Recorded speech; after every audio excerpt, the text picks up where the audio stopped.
guess what? This is LisaRaye. I'm actually here in her hotel room. She's just finished an interview, and I understand that it went very, very well. Now here's the real interview right here. Here it is. Get into here it. it is. Okay. It's nothing like Chicago together. We're both Chicago girls. So, Yes. and well, she's from the tough side. No, you're from the south side. I'm from the south side. I'm from the south side too. What's up? What's up? Right, okay. We don't play. And They know how to too. dance, right? And the love. Chicago Bob. Y'all don't know about that. They don't know about that. Hi, baby. How are you? I'm so excited. I feel like I need to interview you. Yes, but we're going to do both, okay? Okay. This is Sister to Sister 2.0. Stick around.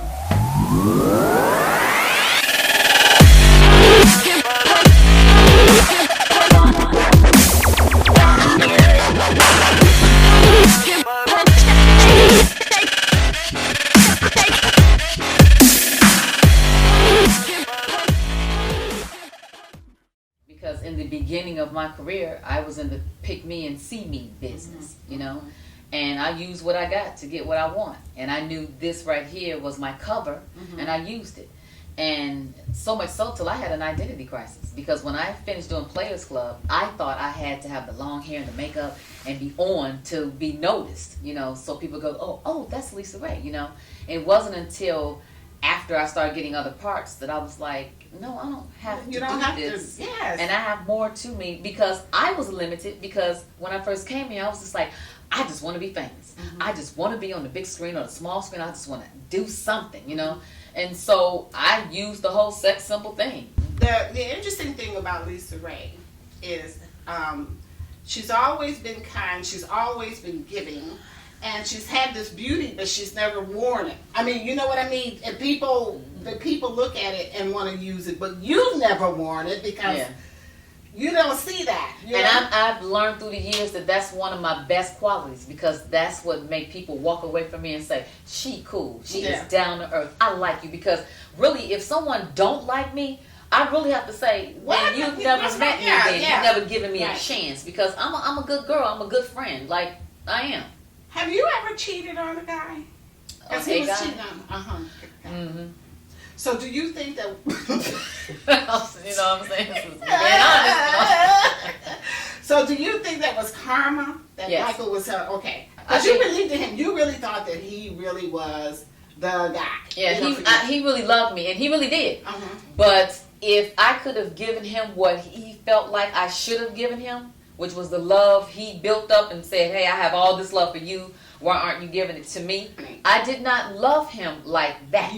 Because he said that we're going to date in our marriage, because he didn't want to lose the opportunity. And so when I saw everything and saw what we can accomplish together, I got the big picture too. I was like, absolutely. Because he reminded me of my father. He was a strong businessman, and he could take care of me. So for me, it was like, that takes precedence over everything else. It was like, you know what, we're going to be great together. Let's do it. You know how I do. Yeah. Okay, so it was her secret. I'm like, but you know, you should have known some things, because we have another friend that was dealing with him before with this started.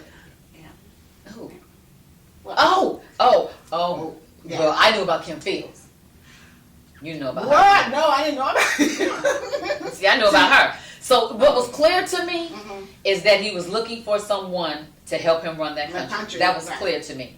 And that was real. And I could do that, and I did that. So you're talking about Dwayne and Michael.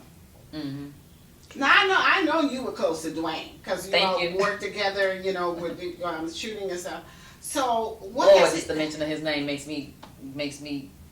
Why would he do that? Do you think? Why? He's an opportunist.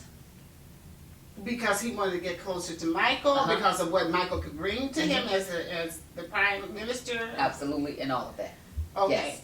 So, and Michael, but he didn't have. He befriended him, you know, which was fine with me, because I invited Dwayne and Tisha in because they were a married couple. And when I made the commitment, I said, I need to learn how to be this wife, this first lady. I need to start being around married couples so I can see what that is and have people come and go in my life, you know what I mean? And we would go on vacation and all of that. I never thought that Dwayne would take the position of going along with the shenanigans with my husband. No, you can't make my ex do anything. You know what I mean? That's not what I'm saying. I'm saying you as my friend, you should have had a code of honor, a code of conduct, a code of ethics that you would have said to him, I can't be around this because my girl, and how you gonna make me a part of this? Like, I'm gonna plead the fifth. I remember his brother saying to me, why don't you just leave? He wants you to leave. And I said, and where would I go? Where would you go? If anything, he could go somewhere because this is his island. He had friends here. I had no friends there. I had no family there. Where am I going to go? Right. And I thought that was pretty low, you know. And then when we were going, I was going upstairs to my bedroom the back way. I don't know if they didn't want me to go up there or if something was up there they didn't want me to see. I don't know. But they proceeded to hold me back. And it was like, don't do that. You're right. Yeah. Don't do that because everything about the first lady is going to drop. And then that south side going to come out. Right. And that's what happened because once she's trying to hold me on the banister and I'm saying, and she older. I wanted to be respectful. Right. I was like, lady, don't put your hands on. Where do you see our world going with our children, our young girls? Can you elaborate on that? It's really sad for me. I'm so sad. in pain with what I see out there. Because there's a certain amount of realness that's taking over, but that realness is TMI. It's too much information.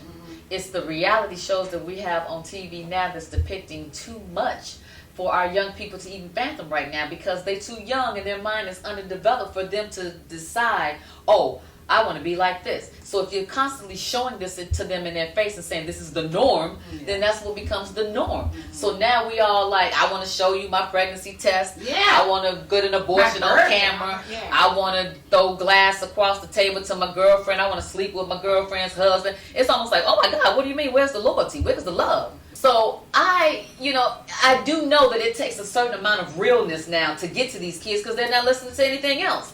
So now we have to rely on the younger generation, the Instagram girls that want to be Insta famous because now they're influential. You know, they're the ones that have the ear. You know, but they have to go through the test of time before they realize, wait a minute, what am I doing? I have a platform to use because you wild out first. I'm in love with us because I was in Europe 9 years and I was devoid of black people, and I said, damn, we are the coolest thing on earth. We're smart, we're strong, we're energetic, we're creative. They're not seeing enough of our men that are real men because now the real men aren't looked at as cool anymore. It's the ones that, and I don't want to just point the finger at anybody because they're their own man in their own right. But you got to have God in your life. You got to have an accountability person that has standards, you know what I mean, to allow you to rise up to that. Because if we keep allowing them to get away with stuff and not rise to the occasion, then they're going to keep doing it. They're going to keep calling us bitches and we're going to be okay with it in the music and, saying she a bad bitch. It's almost like, I get that, but not really, I don't like that, kind of thing, It's okay to say I don't like that, right? Yeah, but, and we won't be cool if we don't say that because now he got the money or he has the power or whatever, But the strong men can't do it by themselves because it's only a handful of them. It's like we can petition, we can sign whatever, we can rally, we can do all of that, but then what happens after that? What are we really doing after that? I don't know what the next step is, especially having the president that we have in office.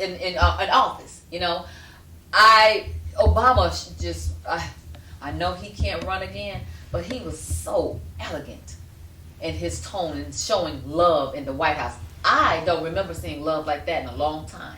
I thought Bush's wife was his mother when I first saw him.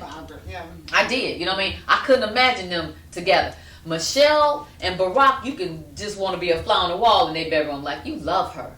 You respect her. You support her. You uplift her. And with that, that's the value in which we lose because nobody's wanting to be the leader and wanting to be the king. So now the queens are having to be the king because they're not there. Right. So to answer your question, what can we do? I have no idea. It's like babies need to stop having babies.